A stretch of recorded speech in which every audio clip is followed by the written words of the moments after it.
Stand the impact of a jet. From what I understand, the outer skeleton of the building, the outer columns was like a fishnet, and you had these inner core columns, which was substantial, thick steel beams to withstand 4 or 5 times what the loads were. The engineers always over-design a building. No steel frame building has ever collapsed before or since 9/11. So that should say something right there. And it said that Building 7, it was a progressive collapse, that it was caused by fire.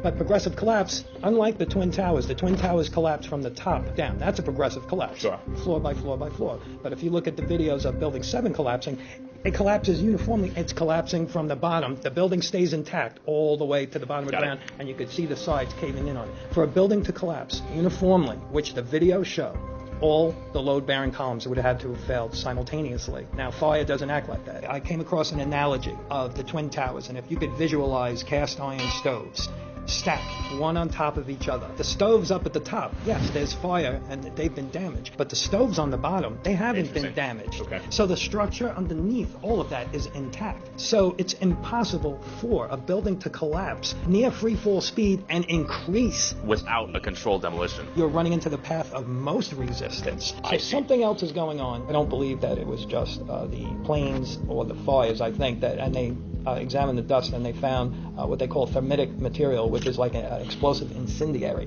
which was in the dust samples, and that's documented. There were reports of the buildings were undergoing an extensive elevator renovation in the 2 or 3 years prior to. All kinds of workers, they had access to the cores of the building. And on the day of the attack, the elevator company would not assist in the operations of the elevators. And the elevator company it subsequently went out of business.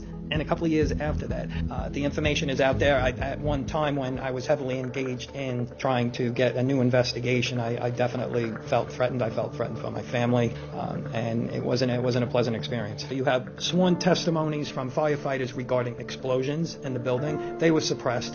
Just somebody making a statement, especially from firemen and police, if they make a statement, I heard an explosion, that's grounds to initiate an investigation. The firefighters, a bomb went off. This is their own words, made that day. They just ignored it. Just like Building 7 was